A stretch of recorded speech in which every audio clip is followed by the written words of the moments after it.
அதிமுக எம்எல்ஏக்களுக்கு எதிரான தகுதி நீக்க நடவடிக்கையை கைவிட்டதை எதிர்த்த வழக்கில் மனு தள்ளுபடி செய்யப்பட்டிருக்கிறது. இது தொடர்பான மேலும் விவரங்களை தருவதற்காக செய்தியாளர் கிருஷ்ணமூர்த்தி இணைப்பில் இருக்கிறார். கிருஷ்ணமூர்த்தி வணக்கம். அதிமுக எம்எல்ஏக்கள் வழக்கு தொடர்பான மனு தள்ளுபடி செய்யப்பட்டிருக்கிறது. மேலும் விவரங்கள் என்ன? வணக்கம். தமிழ்நாடு சட்டப்பேரவையில் தாவேக அரசு கடந்த மே 13ஆம் தேதி நம்பிக்கை தீர்மானம் கொண்டு வந்த போது கொறடா உத்தரவை மீறி அரசுக்கு ஆதரவாக வாக்களித்ததாக கூறி 25 அதிமுக எம்எல்ஏக்களுக்கு எதிராக தகுதி நீக்க நடவடிக்கை எடுக்க கோரி பொதுச் செயலாளர் எடப்பாடி பழனிசாமி தரப்பில் சபாநாயகரிடம் மனு ஒன்று அளிக்கப்பட்டது. அதே போல கொறடா உத்தரவை மீறி அரசுக்கு எதிராக வாக்களித்த 22 எம்எல்ஏக்களுக்கு எதிராக தகுதி நீக்க நடவடிக்கை எடுக்க கோரி எஸ்பி வேலுமணி தரப்பிலும் சபாநாயகருக்கு மனு அளிக்கப்பட்டது.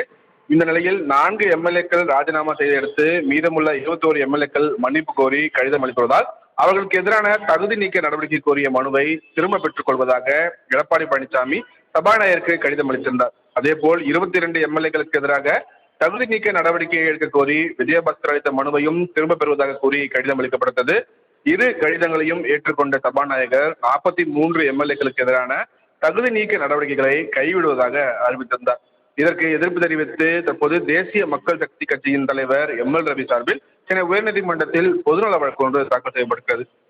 இந்த வழக்கை விசாரித்த தலைமை நீதிபதி எஸ் ஏ தர்மாதிகாரி மற்றும் நீதிபதி ஜி அருள்முருகன் அடங்கிய அமர்வு சட்டப்படி 15 நாட்களுக்குள் மன்னிப்பளித்து கடிதம் அளிக்கப்பட்டுள்ளதால் தகுதி நீக்க நடவடிக்கை கைவிடப்பட்டுள்ளதாகவும் இதனால் மனுதாரர் கட்சி எந்த வகையில் பாதிக்கப்பட்டுள்ளது, இந்த பொதுநல மனு விசாரணைக்கு உகந்ததல்ல என்று தெரிவித்திருக்கிறது.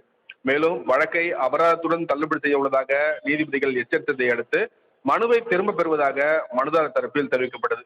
பின்னர் மனுவை திரும்ப பெற அனுமதி அளித்த தலைமை நீதிபதி அமர்வு வாபஸ் பெறப்பட்டதை அடுத்து தள்ளுபடி செய்து தற்போது உத்தரவிட்டிருக்கிறார்கள். சலோமி, தங்களின் முழு விவரங்களுக்கு நன்றி கிருஷ்ணமூர்த்தி.